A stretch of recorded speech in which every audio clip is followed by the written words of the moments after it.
So we're recording right now. First and foremost, Vitalik, thank you for coming on. For the people that are new to this format, it's a community series. People have posted and upvoted questions on Reddit, and I have grouped them together, and we will go over them today. Thank you to everybody who submitted the questions. I will say that I couldn't include all questions from everybody, but I tried my best to group them together and have as many questions answered as possible.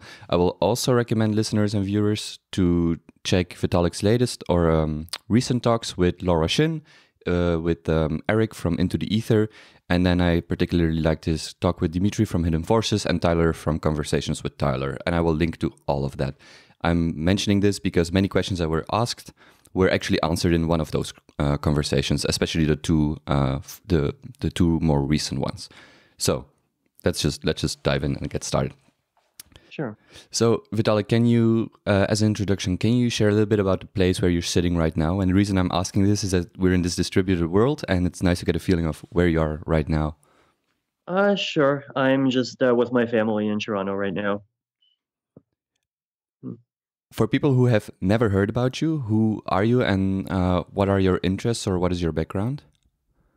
I'm the founder of the Ethereum project. Before that, I was in what was then just the Bitcoin space for a few years. I co-founded Bitcoin magazine and just generally interested in all of the related things. And I did a lot of like software and programming related stuff, a lot of math, a lot of economics and philosophy, and just those kinds of things in general. What did you study, and how is that relevant to what you're doing today? So in university, I studied computer science for 1 year, but then I dropped out. I guess most of my learning has, especially recently, been just on my own from talking to people and reading things on the internet. And if there's somebody, who would you go to for advice, or is there somebody you look up to if it's nobody, or if it's nobody in particular? I don't know. It depends. All right. This is the last introductory question, but if people want to learn more about you, where should they go and find out more about you? It depends what you want to know about me, I guess. Like a lot of the things I've written, aside from like the Reddit and Twitter and so forth, I have a blog at vitalik.ca and wrote a bunch of other things on Medium. Otherwise, yeah, it depends what you want to know. Like the internet is a big place, and the internet has a lot of things. All right, let's start with the first question from Reddit. Talking about Twitter. You're incredibly gracious on Twitter. How do you manage to stay calm in the face of trolling, ignorance, and tribalism? I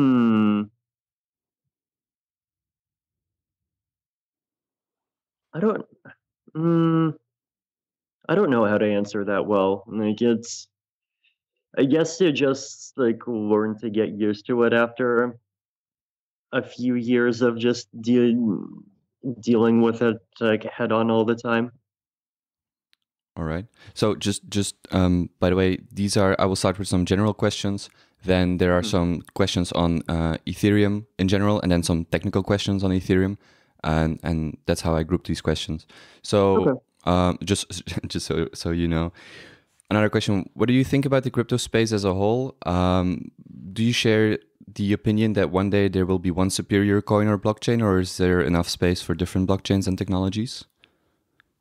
I definitely think that there is enough space for different kinds of projects. I mean, definitely not the all like 15,000 or whatever number of crypto coins we have right now are going to succeed. Like I think almost all are going to be completely forgotten over the next few years, but there's definitely room for more than one protocol. And I mean, even within one blockchain ecosystem, there is room for many more protocols.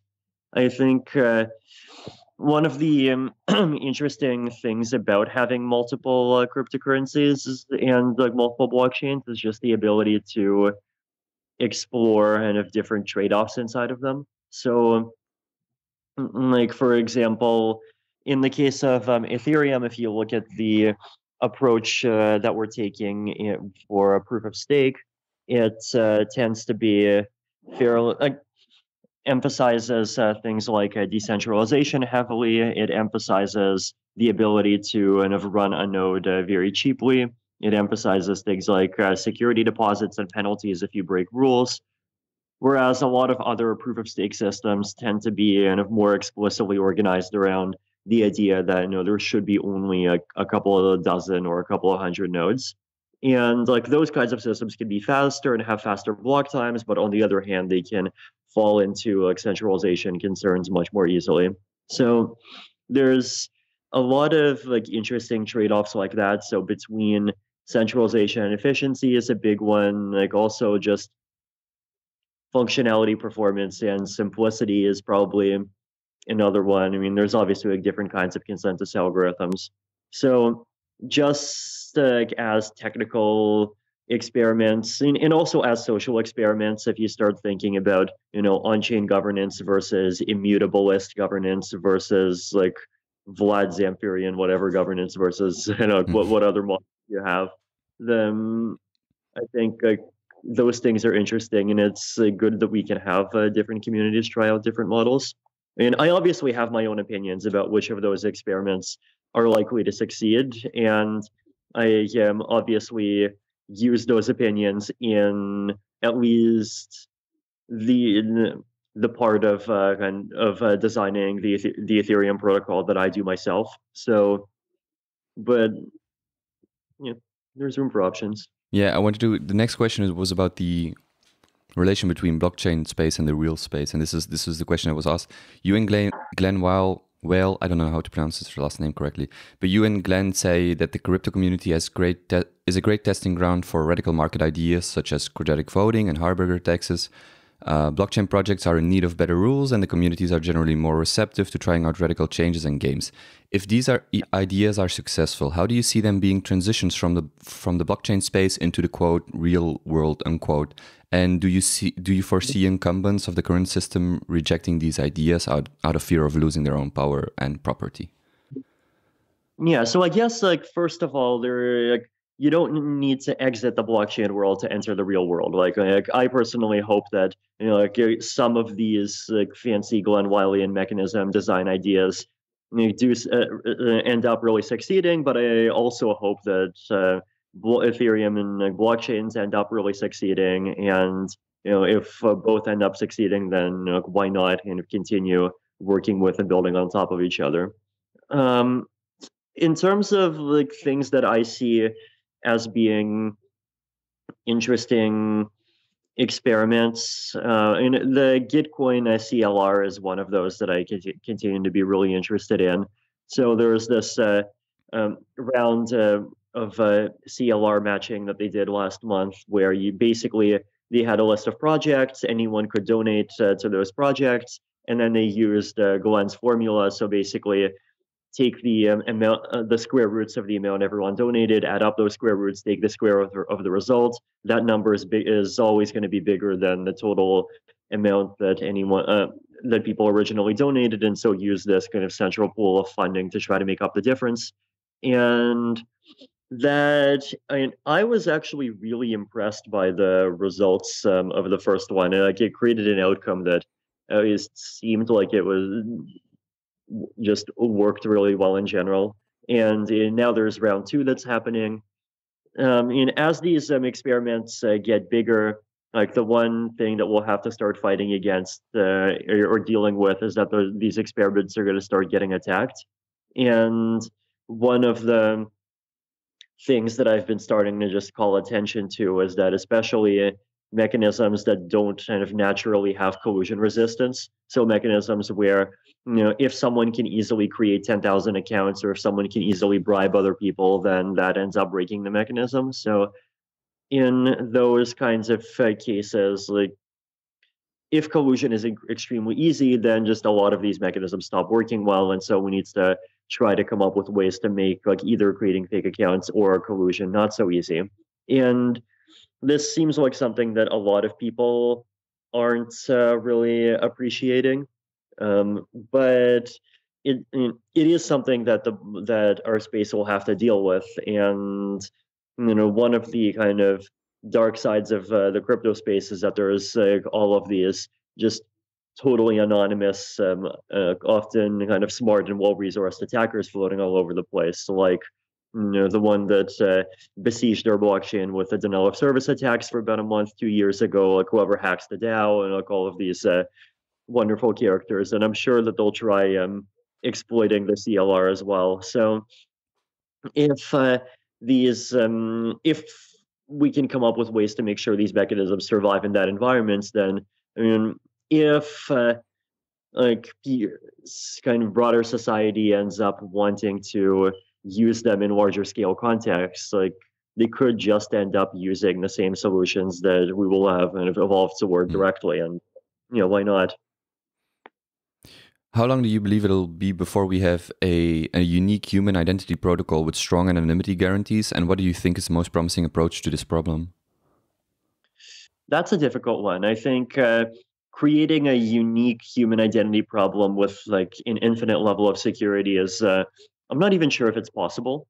Basically, because like even kind of government-based unique human identity programs, right? Like if we create an international standard for, say, like giving everyone like electronic passports that have digital signing capabilities, well, what's going to happen? Well, North Korea is going to print 30 million of them, and they're all going to be sitting in Kim Jong-un's drawer, and he's just going to use all 30 million of those passports and collude and grab all of the CLR money, and North Korea becomes a world superpower. So that's like it's quite difficult to like actually really robustly make these systems in a way that just can't be exploited in some way. And potentially, like as counterintuitive as it might seem to someone from like more traditional backgrounds, decentralized approaches, kind of if they work, might even work better than centralized ones,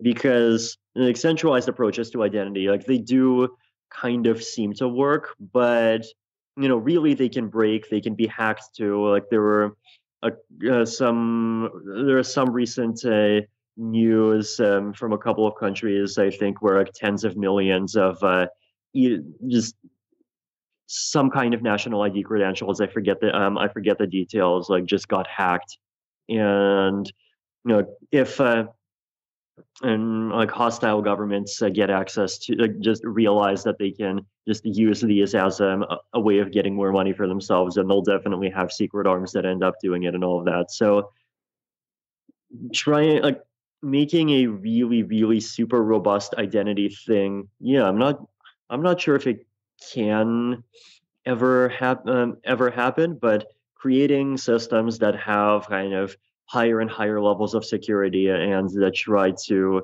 work in kind of situation specific contexts, that try to, like, say, instead of making it impossible to fake identities, we'll try to like put a lower bound on the cost that it takes to do that. We'll try to make it easier for people to kind of work toward having an identity that passes the filter just through natural activities that they do every day, but make it hard for people to do that artificially, and just have many types of research toward doing that. And we might have something that reasonably works in some cases over in a few years. I don't know. Is there a specific approach or team that's trying to solve this that you look for, or that you look at with specific or special interest? I haven't seen like any. So if we're talking specifically about the kind of unique human identity use case, then I haven't like seen anything I'm super impressed with yet. I mean, but that said, Glenn sent me a paper literally 2 days ago, and I haven't read the paper yet. But knowing that it's Glenn and like seeing one of the slides from the presentation, I have a higher probability estimate that it is legit than some other stuff. We'll see. All right. How is your relationship with Vlad changing, and do you see him continuing to contribute to Ethereum long term, or moving in a different direction? Vlad has always been this kind of wonderful, fun character. Like he's on the one hand, he is always just kind of off by himself, and like you can't give him orders, and like if you try to give him orders, he's just not going to listen to you, and like we never like even really did.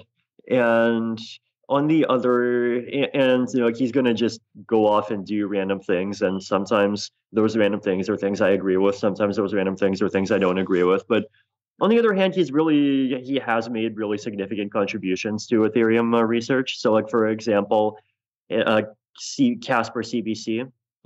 So like the vision of Casper CBC that Vlad has, like he has his own thing, which is like you have Casper, and then you have his own CBC flavor of sharding, and then his own CBC flavor of shard load balancing, and all of those other things. And there's a lot of that vision that I personally don't really find super practical. Like I personally don't believe in like sharded systems without a kind of logically centralized beacon chain. I don't believe in like in protocol load balancing because I think that's just too much complexity for layer one. I mean, I don't believe in like highly activist governance where the chain ends up like having IETF committees weekly deciding which smart contracts to burn. But at the same time, like Casper CBC, for example, is just brilliant, and it's like brilliant on a scale where I think like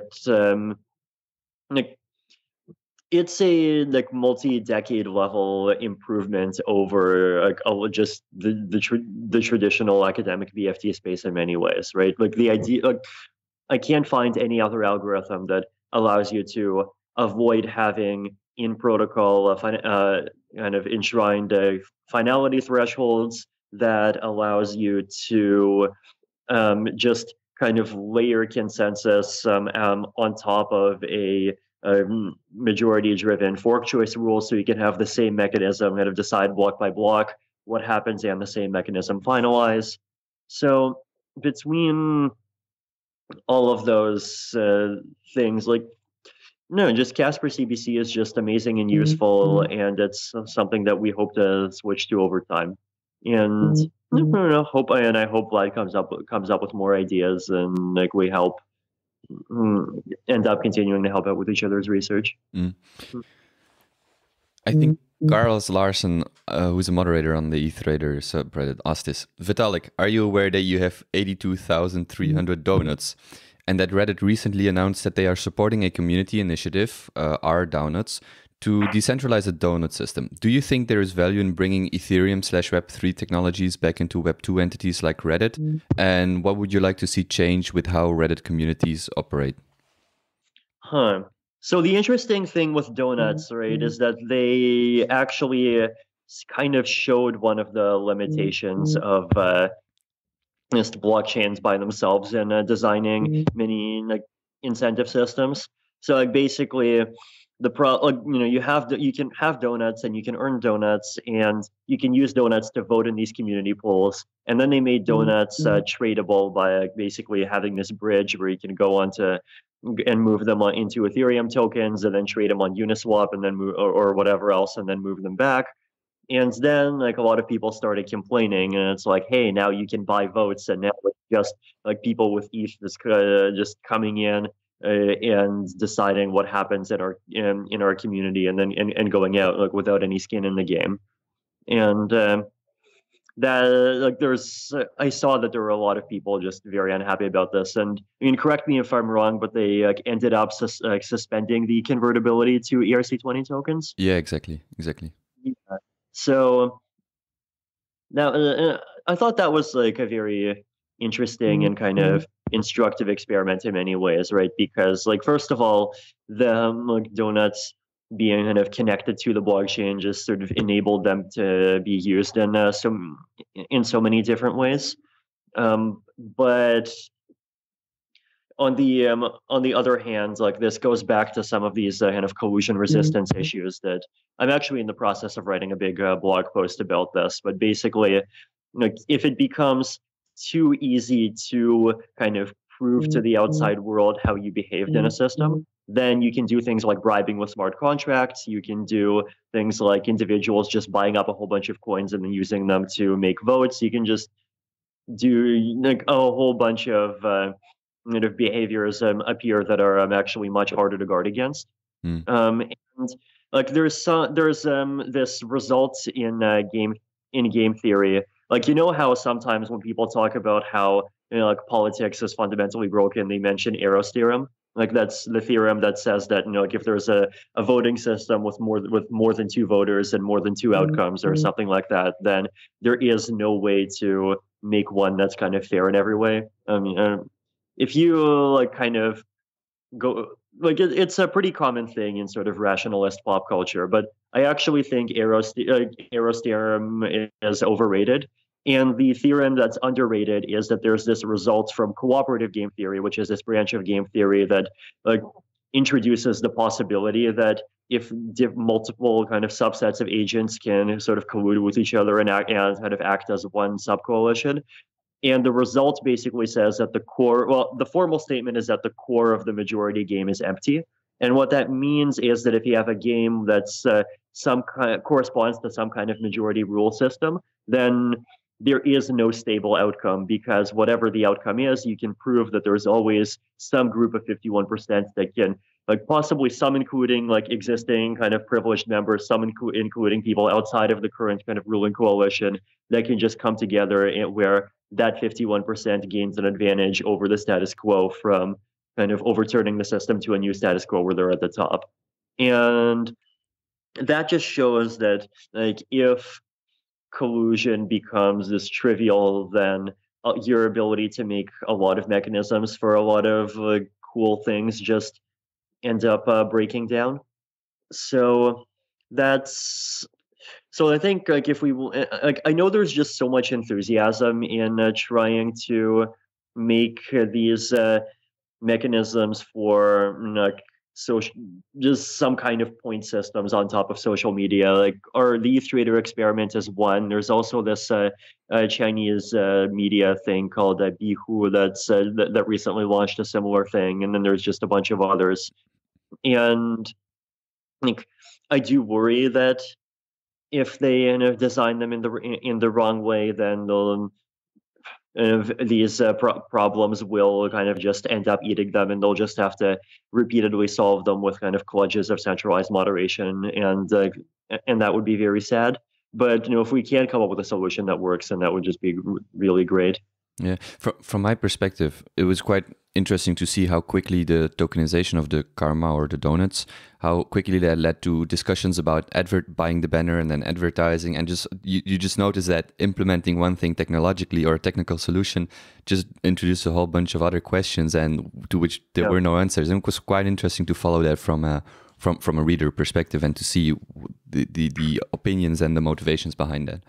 Yeah. By the way, I think the Harburger tax thing might be broken too. So like, if can you just explain to people quickly what that means in this context for people that don't know what the Harburger tax is? Oh, sorry. So ETH Trader has this mechanism called they call it the hamburger tax, but it's an implementation of the Harburger tax, which is basically you have this billboard at the top of ETH Trader, right? And there's always a price that you can buy the billboard for. And if you buy the billboard at that price, then like that amount of money goes to the original owner, but then you have to set the price at which you're selling it. But whatever price you set it to, you have to pay 1% of that amount every day. So that kind of stops you from putting the price all the way up to close to infinity, and causes the billboard to just have to keep being on the market.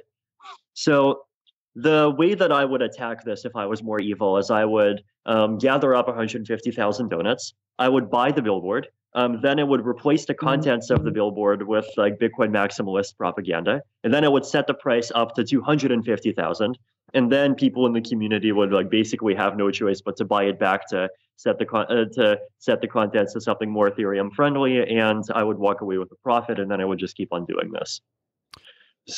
But you would run out of donuts, right, to pay the tax? No, because if they buy it within within 40 days, then the amount I sell it for minus the amount I buy it minus the tax is still a profit. I think you just gave some people some ideas. Well, good. These are playgrounds on which, on which the wolves should play, and we should put these things to the test, and that way it's both fun and socially beneficial. Yay! How do you manage being? I'm sorry. How do you manage being productive while having to attend talks and meetings all around the globe? As a person who trots the globe for work, I find it takes a lot of energy beyond the work to do to be effective. So I'm curious how your routine is. Yeah, that's definitely a challenge, and it also depends a lot on what area I'm trying to be productive in.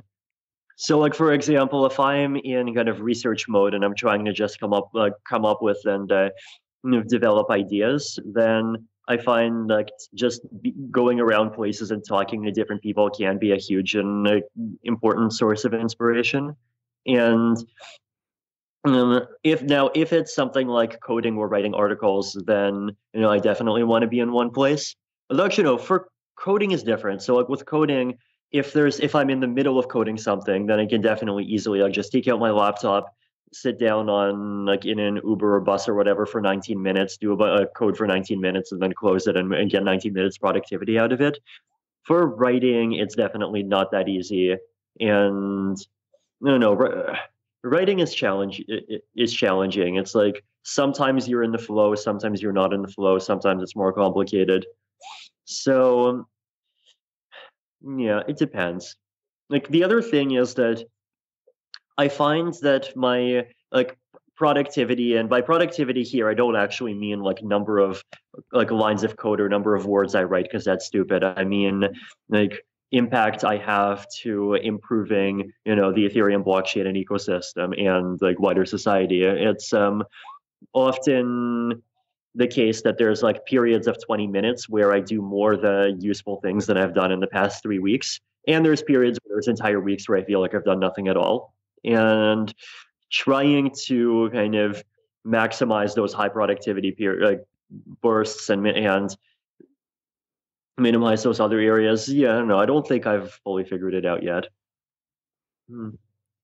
Feel free to skip this question because I wasn't sure to include it, but the question was, which country are you legally a resident of, or for tax purposes, or where are you resident? Yeah, I wasn't sure to include this, so I don't know, feel free to answer it or not. I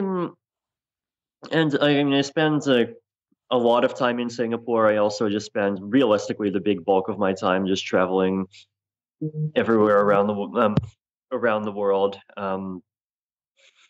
Probably Canada and the US quite a bit, Germany, Berlin some of the time.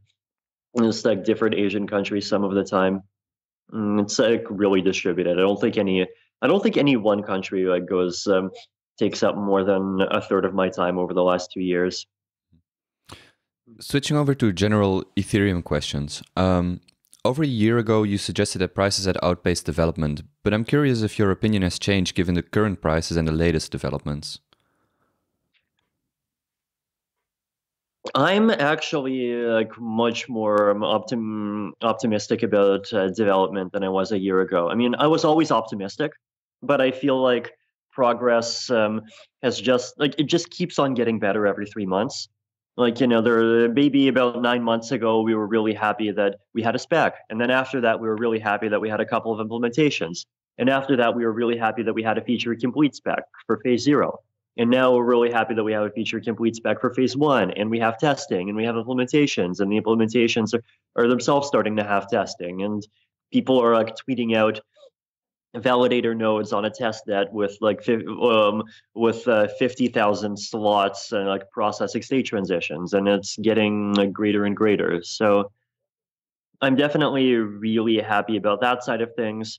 And also happy about that development in Plasma is really starting to pick up. I feel like there was this big lull just last year where we were kind of just expecting that some team would build something, but not that much really came out. And then now there's Plasma Group, and Plasma Group has, and they've published this kind of test version of their Plasma server and Plasma client.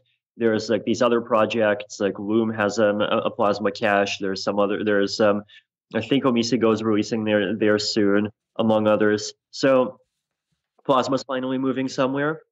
I'm excited about ZK Rollup. This was, and I made a presentation about this recently. This is this approach where you use you do computation off chain, then you put a snark of the computation on chain, and you put data on chain, and then that. Sorry, can I interrupt you for a moment? The reason I'm interrupting you is because there are some questions about the Starks and the Snarks, and sorry about the more technological side, and and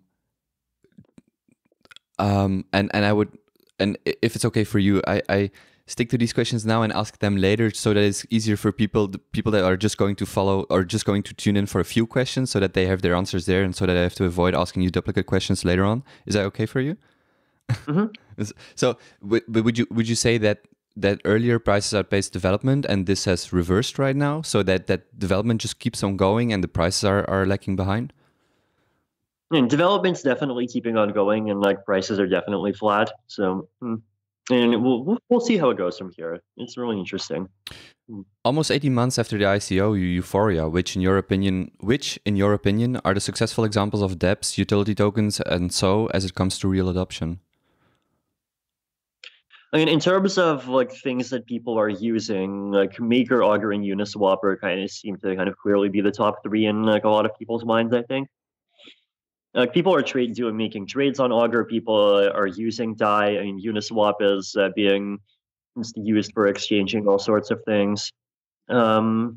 Are you still worried about Maker though? Or worried might not be the word you use, but I remember seeing a tweet of yours where you mentioned some concerns. I was worried about the fact that there was 2 million ETH locked up in this thing, and like, when was the last time we had more than 2 million ETH locked up in a smart contract? I mean, I feel like the MakerDAO team has taken a kind of like more methodical approach to this, and kind of was much less reckless in a bunch of ways, which is good. But at the same time, like I think it's important for the community to have kind of a bit of skepticism about just going all in headfirst in this like DeFi thing just because it seems like cool and fancy. So like the one example I brought up in the Laura Shin interview last week that is I think it's important is there was this one Twitter discussion I remember having where someone pointed out that you could get, I think it was like 6% interest rates on Compound, and you could only get 2.5% on Maker or something like that. And the person was saying, hey, everyone should put a bit of their ETH into Compound because it's like an extra 3.5% returns, and it's basically free. Why aren't you doing it? And I'm like, dude, you do realize smart contracts have risks, and if you're making that claim, you're implying that Compound has less than a 3.5% chance of breaking in the next year. And how much are you really willing to kind of stake behind that claim?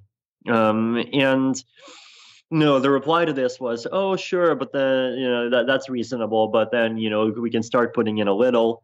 And I pointed out, well, I mean, you can put in a little, but then like only put in a little, it'll be, and it's going to be fine. Is that's how I lost 2 Bitcoins to BitScalper back in 2012. So it's I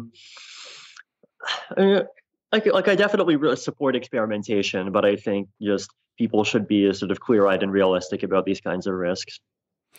Do you have a vision for what comes after ETH 2.0? Does Ethereum become a very reliable and somewhat stagnant base layer with most of the innovation happening on layer 2? Or do you expect that the base layer should continue to evolve in dramatic fashion to keep up with the latest technology?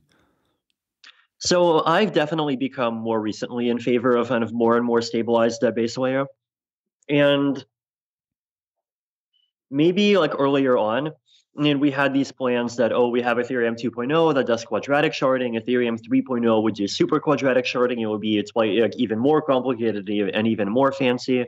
And I feel like more recently that's like what's changed in my thinking is that like I do believe that we'll have Ethereum like 2.x or 3.0 or whatever, but it'll be more kind of incremental and marginal. So adding Starks for security, for example, adding data availability proofs, adding post-quantum security, like just adding more and more kind of security upgrades over time, eventually increasing the shard count, so like possibly bumping it beyond 1,024, maybe bumping it all the way up to 10,000 and things like that.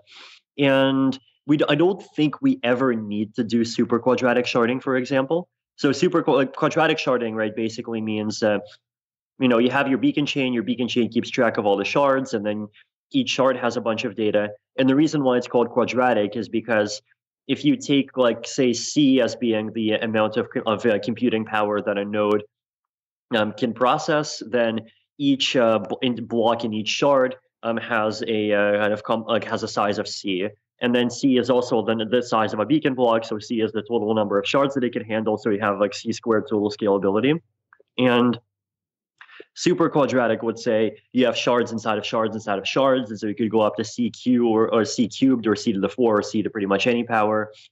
And the reason I'm skeptical about this is, like, first of all, it just adds a huge amount of complexity, and second, ultimately, when we talk about C squared, like, there is this denominator, like there's a denominator, right? Like, C is measured in something, and it's measured kind of per unit time.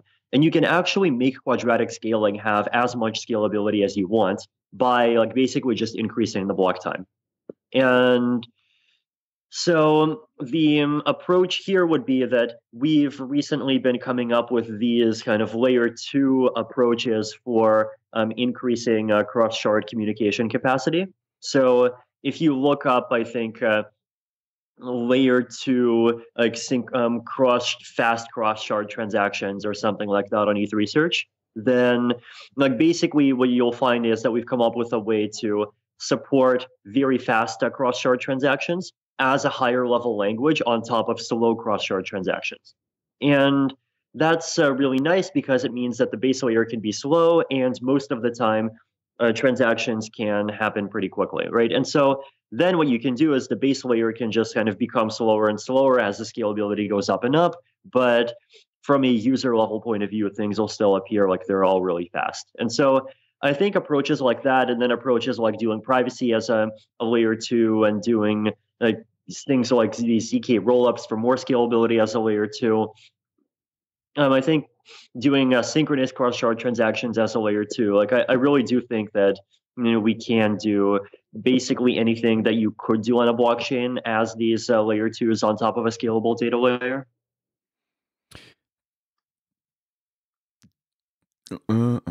I think it's fair to say that an initial shared vision or game plan involved the Ethereum Foundation funding development of a technology trifecta, being blockchain, Swarm, and Whisper, plus a browser to use it all. Has that plan been lost? And if so, is that a good outcome? I think the plan of the Ethereum Foundation being the kind of big sponsor of all three has definitely been lost. And I think, I think the outcome is good, because it's not like, the outcome isn't that those things have been lost. The outcome is that those things are being actively worked on by other members of the community, right? So, like, for example, you have Ethereum integration into Opera, you have MetaMask, you have the integration into Brave, you have integration into the HTC blockchain phone, you have the Samsung blockchain phone, you have just all of these different environments where people can use Ethereum, and more of them are just popping up very quickly. So I think all of those things are good things. And so I think on the user and kind of user interface and browser side, things are moving along well. On the Whisper side, that's definitely something that's happened slower than we expected, and it's definitely something that I hope can start happening more quickly. And I mean, as for Swarm, I think, it seems like multiple file storage protocols are kind of actively proceeding forward, so I'm fairly happy there. How do you feel about the progress OmizeGo has made with their more viable Plasma release? How do I feel about who? How do you feel about the progress that OmizeGo has made with their more viable Plasma release?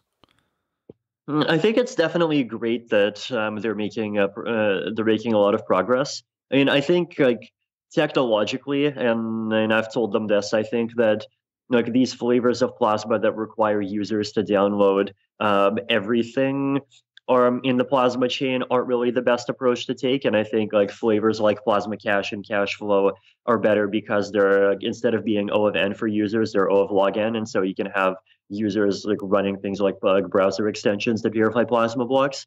And like, I've talked to them about this, and they seem like interested in upgrading to those other flavors of Plasma over time, which is, I think, great. Recently, someone did an in-depth investigation into Ethereum, into your Ethereum holdings and your personal wealth. In my mind, that's really nobody's business but yours. So my question is, how do we protect identities on Ethereum? What is the current status of privacy mechanisms like ZK snarks, and when can we expect to see some more accessible privacy options?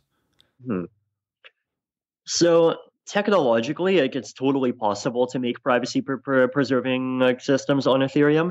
The main obstacle to them actually being privacy preserving that I see so far is that there's this really subtle issue in the Ethereum blockchain that because you need to have Ether to pay a gas for transactions, you need to, like, basically the transaction that includes the cryptographic zero knowledge proof that lets you claim Ether that you put into one of these privacy preserving mixing systems, like that itself, like basically links your output to Ether that you already had in the clear, and that itself like just de-anonymizes you. So this is something that account abstraction is definitely going to fix, and it's something that we could theoretically fix with a layer 2 network as well. It just hasn't been done yet, but I definitely encourage people working on it. And aside from just privacy of money, the other big reason why I support people working on it is that there's a lot of just even non-financial applications on Ethereum, and like you don't want every single piece of a person's activity to be linked to every other piece of a person's activity. And so I think the best default would be as if people just by default automatically use a different account for each application that they log into.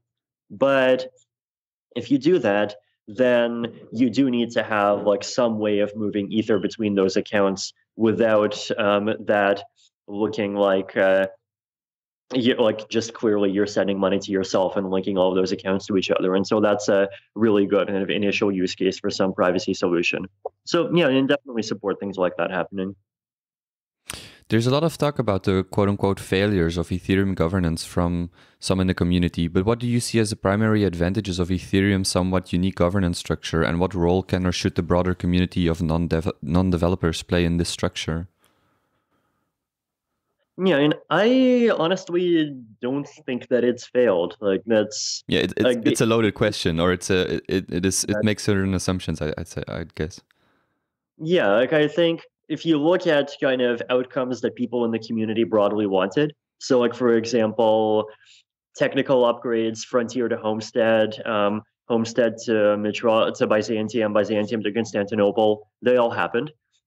In those times when kind of centralization and like rapid development was needed because there were security emergencies like the DOS attacks about 2.5 years ago, the community came together. It happened. Hard forks were successfully rolled out in 3 to 6 days.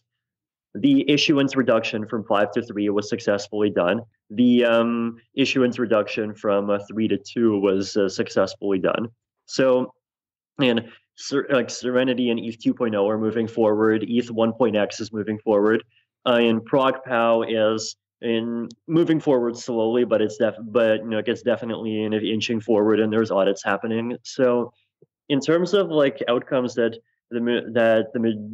at least as far as I can tell, the majority of the community is broadly aligned and wants to see happen. They've happened, and I guess like ultimately, like in the long run, performance is like the best judge of a governance system. Because if it doesn't perform, then like what's the point? And everyone who's not ideological will end up migrating to systems that do perform better.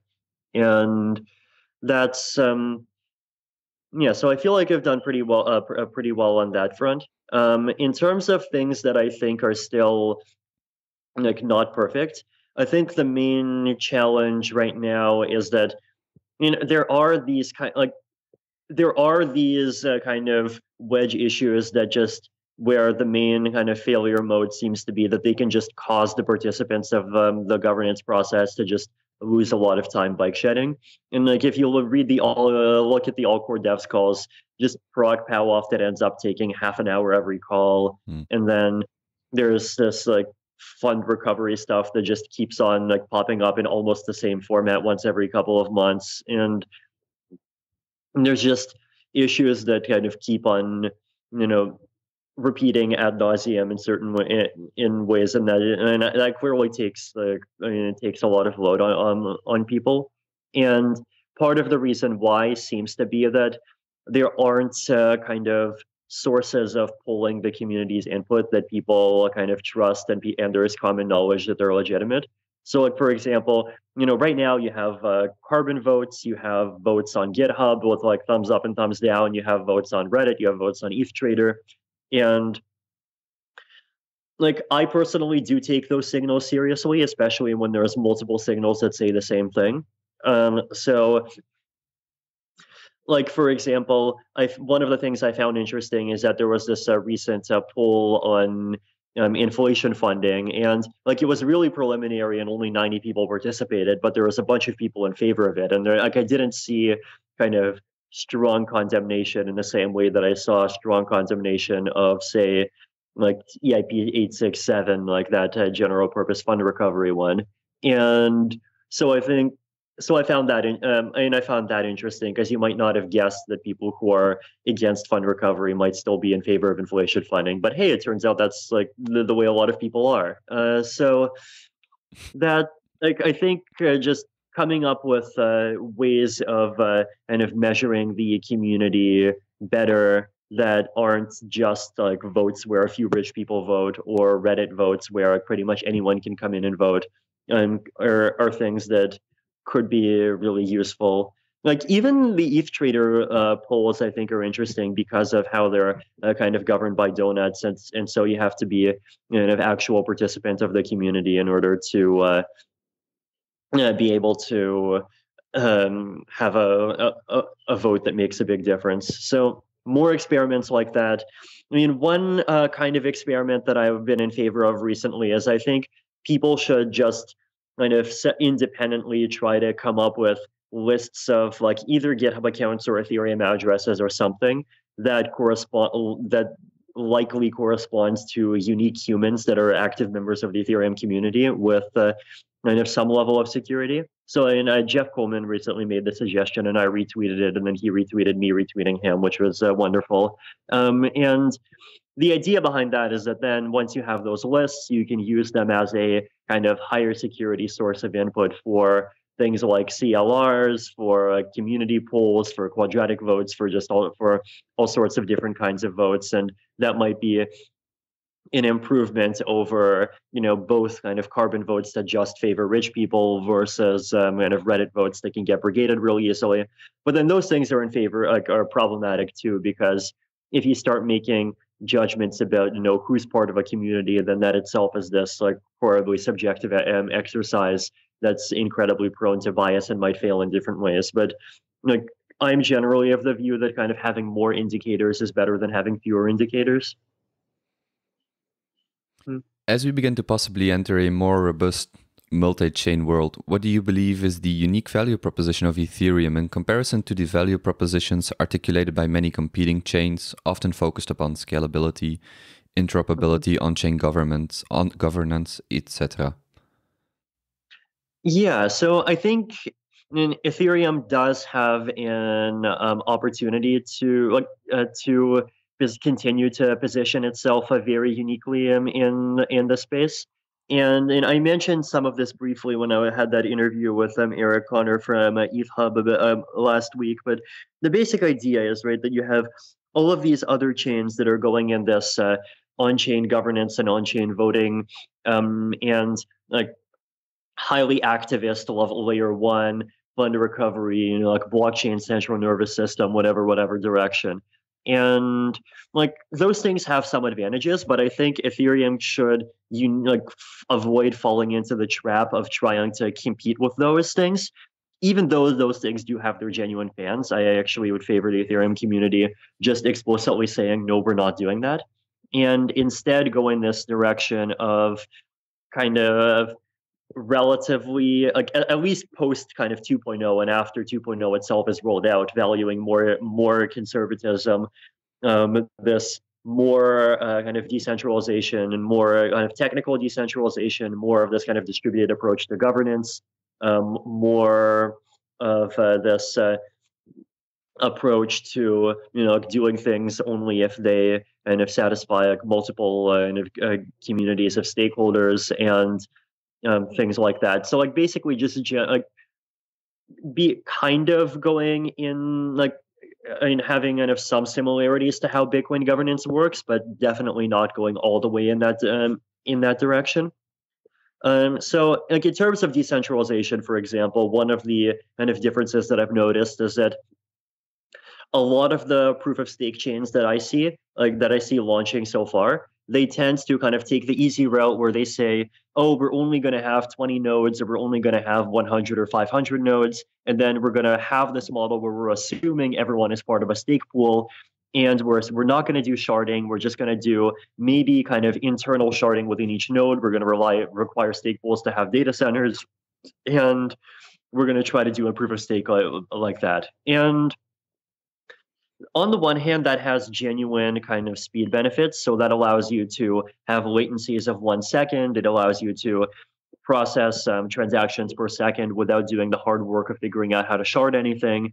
But it does come at a high cost, which is that those systems seem to be kind of much more easily prone to centralization. Like basically because even if the cost of running a validator node is not prohibitive, if it's even like if that cost is even high, then like if it's even high enough to be annoying, then that creates this kind of inexorable centralization pressure where smaller pools just aren't able to offer competitive rates of return. Larger pools are, and so people migrate from smaller pools to larger pools over time, and then the system centralizes. And that's something that I'd really like to avoid. Another example of this is that I think a lot of these newer projects are just fundamentally not able to have a kind of diverse set of coin holders to the same extent that Ethereum and Bitcoin are. And the reason is that a lot of these projects, like first of all, because the kind of legal environment is more restrictive recently, they can't do crowd sales and ICOs. I mean, these projects also end up wanting to do they want to get money, and so they get VC investment, and so we have a bunch of VCs that have this like very large portion of protocol tokens early on, and I think that's something that often kind of harms kind of perceived legitimacy of the project when the set of stakeholders is that concentrated, and when it also means that it's just going to have a harder time getting a kind of decentralized set of stakeholders for proof of stake. Whereas in Ethereum's case, like the coin holder set does actually seem to be pretty diverse and like pretty distributed as far as coins go, which I think is a major advantage. I know I have heard you mention implementing a supply cap and the benefits of doing so. I think many people really want to see one because to most people, finite supply triggers a value mechanism in our brains. Do you think a supply cap will be implemented? And if so, when and what number? Ooh, so here's an interesting tension, right? So supply caps seem to be popular, and issuance funding for protocol public goods seems to like. I mean, it's definitely too early to tell to say popular, but it also doesn't seem to be getting like huge condemnation. But if you have ongoing issuance funding, then you can't have a supply cap, right? So this is one of those like examples of a trade-off between two nice things that the community will have to navigate. I mean, another thing about a supply cap also is that, like, I personally think that it would be irresponsible to try to move toward a supply cap until the proof of stake system has been running for some amount of time, and we have evidence that the proof of stake system can run with reasonably well with low levels of issuance. Just wondering, when you say for some amount of time, is that months, years? How long is that? And just to get a perspective. I'm inclined to say a couple of years, right? Yeah. Because like it does take time for a kind of economic equilibria to start setting in stone, right? Like even if you look at Bitcoin, like it took 5 years for centralization pressures to really start hitting on the mining side.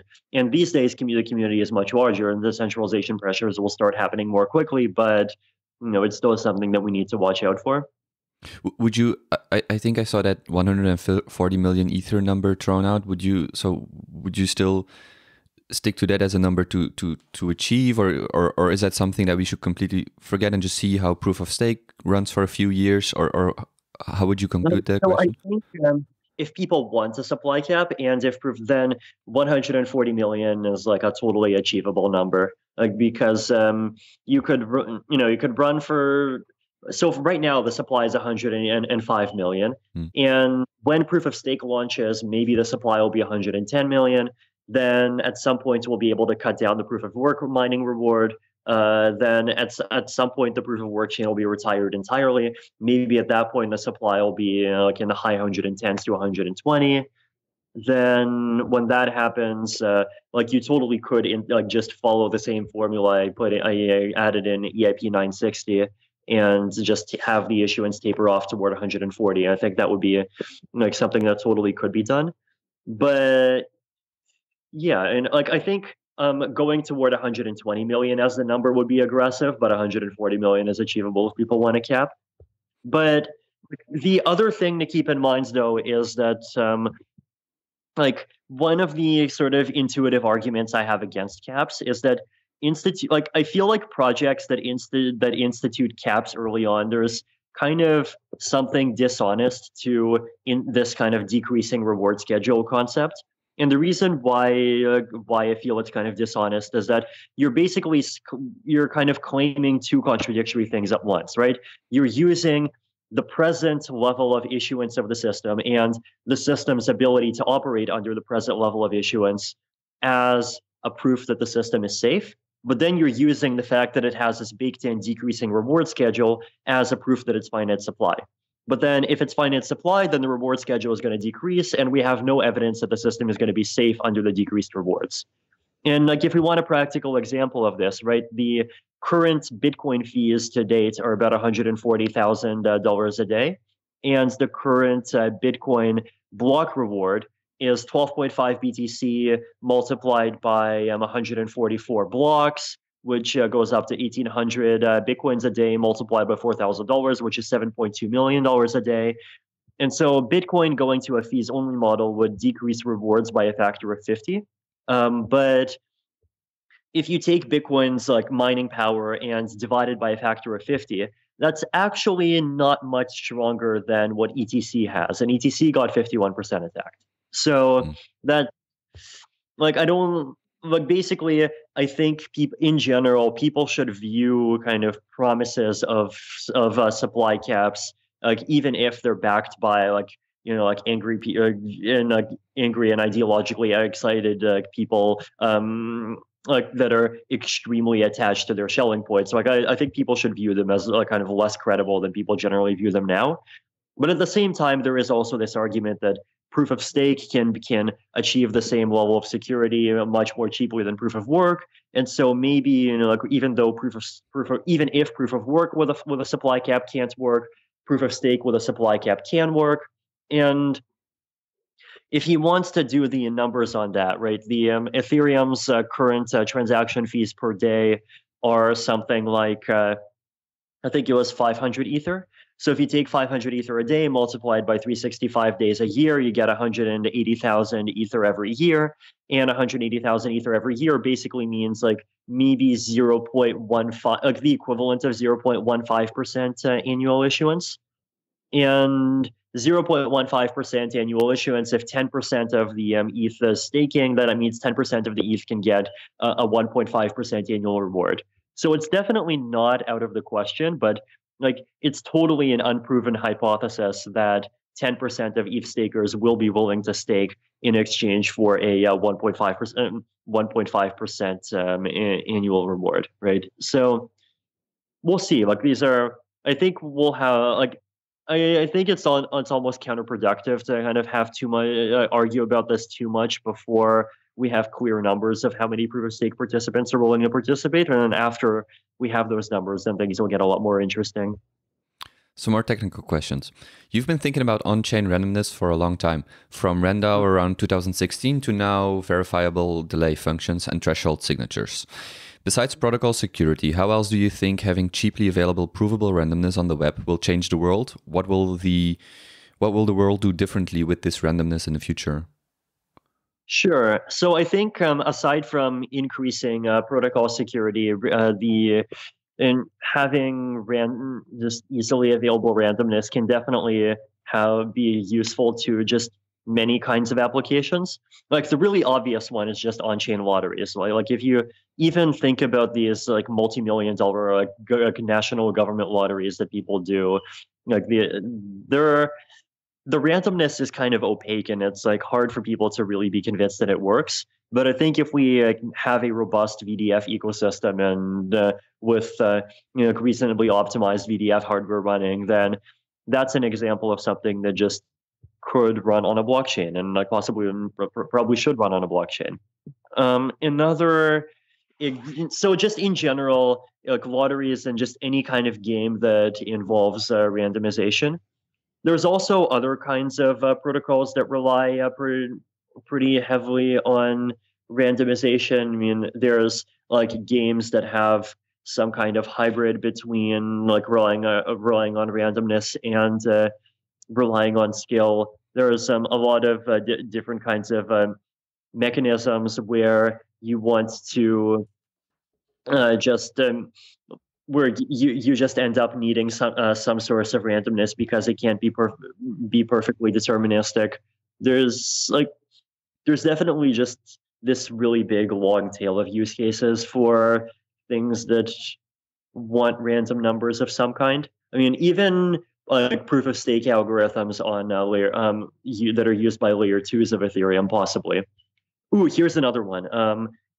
Increasing the efficiency of Starks, right? So Starks, like currently, they have a size of like 50 to 150 kilobytes, and a big part of the reason why is because they need to use this fiat Shamir protocol, where they basically you create a Merkle tree of all of this like extended computation trace. Then you use the Merkle root. Then you use the Merkle root as a source of randomness.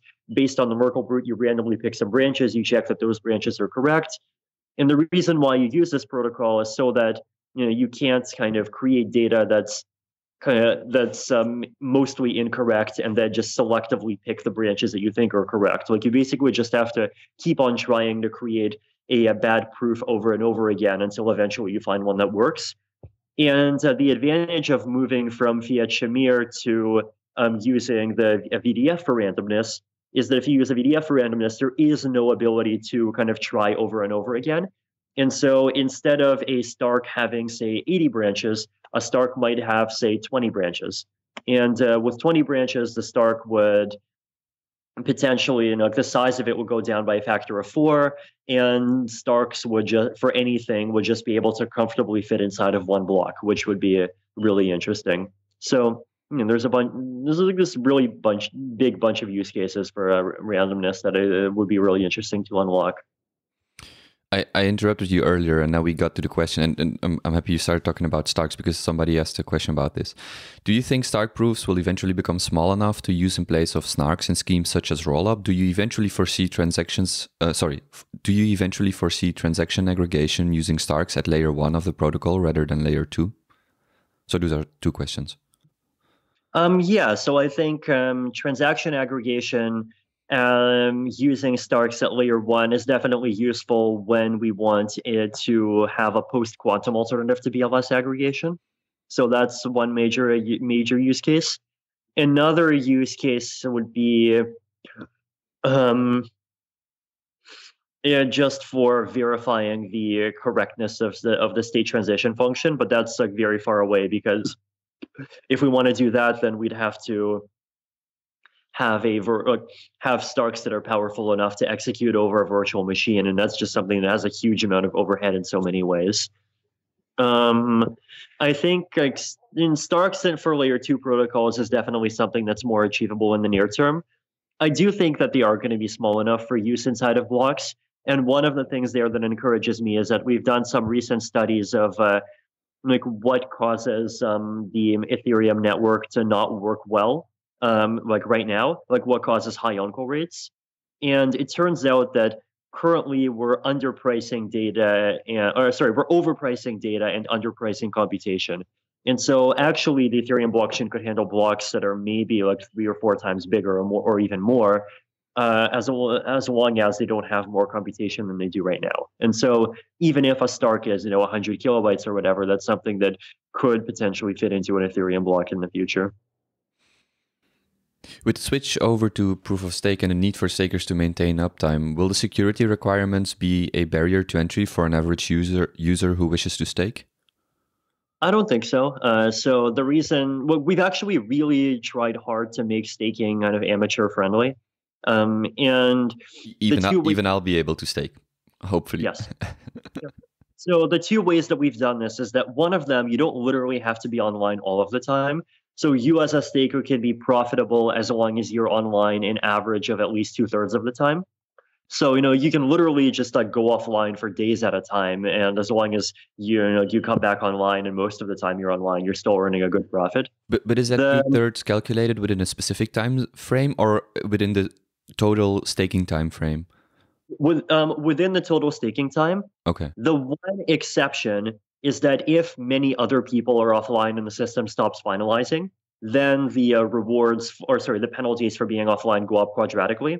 So like basically, like the way that I interpret staking is that staking is kind of like being like part of the reserve army. So like you don't have to go to battle, you can stay at home. But if a war happens, then yes, you get drafted and you have to go to the field. But normally wars don't happen. So it's like that kind of relationship where if an emergency happens, you have to really make sure that you're online to be able to kind of defend against it. But otherwise, online 2/3 of the time, whatever, and you'll be okay. The other thing we do is we have this this anti-correlation penalty mechanism, which basically says if you get slashed, so if you get slashed for misbehavior, then you only lose a percentage of a deposit, which is 3 times the percentage of other validators that have been slashed around the same time period. And what that means is, once again, that if there's a big attack and there's lots of people misbehaving, then you stand to lose a huge amount. But if you're just the only one that misbehaves and you cause a really tiny fault that doesn't really affect the blockchain, then you only lose like maybe 1 ETH out of your total stake.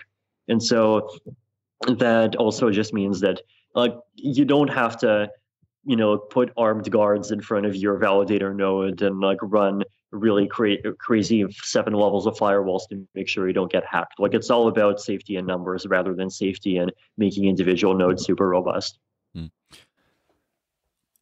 There are 2 questions that I will ask at the same time. So one is, what's your biggest concern for transitioning into proof of stake? And then another question is, in an ideal world, what are 3 things that could happen that would allow Serenity Phase 2 to be deployed quicker? And is there anything members of the wider community can do to make these things more likely to happen? So what kinds of things can make Phase 2 happen more quickly? I think right now it's just mostly this kind of long research and development slog. I think like if you're a technical person and you're interested in participating in like testing, reviewing the spec, adding tests, checking compliance of tests, writing code for one of the clients, like all of those things, that any of those things can make things faster.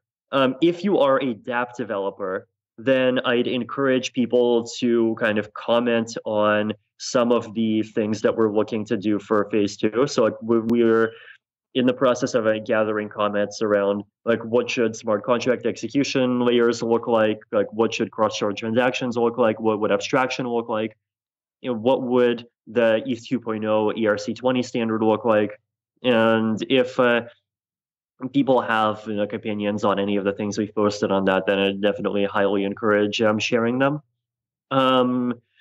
If you're someone with money that you're willing to donate, then I'd encourage supporting the 2.0 development teams. And right now, actually, there's this, Gitcoin is running the second round of their CLR experiment. So if you go to gitcoin.co/grants, that if you make like even a tiny donation, then it'll probably get multiplied by like 5 or 10 or even more from the CLR. So I'd encourage supporting, Prismatic, Lighthouse, like Pegasus, ChainSafe, any of these other wonderful 2.0 teams. If there's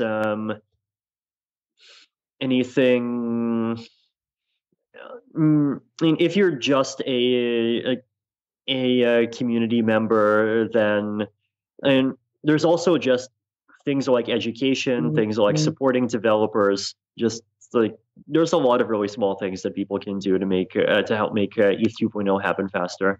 And also the other probably related question to answer is what you can do to make layer 2 development happen faster, because like layer 2s like Plasma and ZK rollup and all of those things are also really important. And in that case, like just using them and giving feedback is a big part of it, because there are like tests that are available already.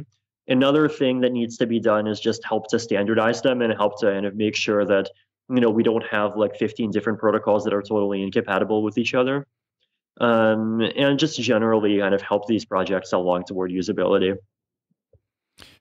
Vitalik, do you have few more minutes for 3 closing questions? Sure. Sure. So a question that was asked by a few people is, outside of crypto, what fascinates you, or what do you daydream about in the abstract or concretely aside from crypto? Yeah. Mm-hmm.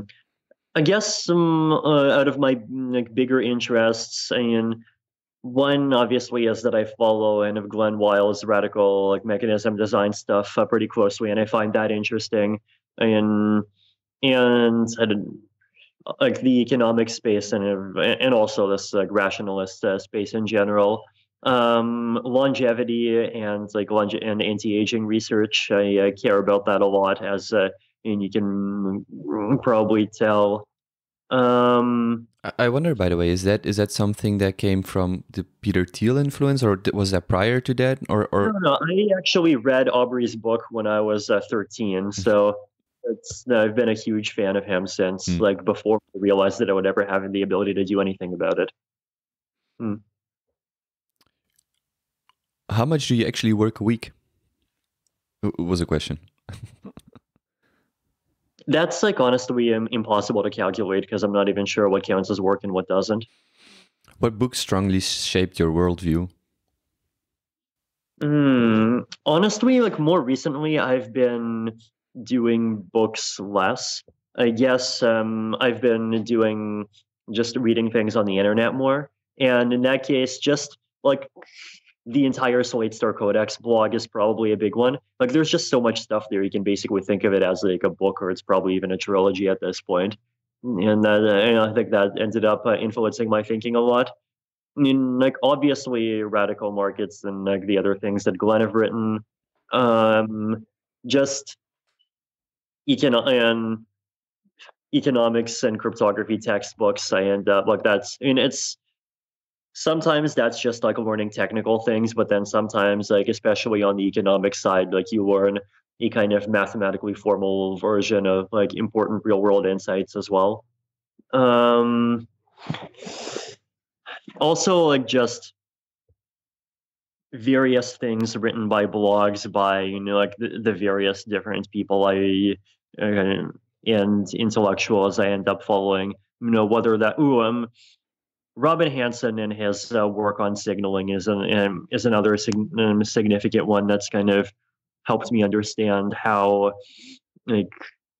basically how community is and how discussion just ends up failing and not leading to the best outcomes sometimes. Is his blog Melting Asphalt? Is that his? Or is that... No, Hansen is overcoming bias.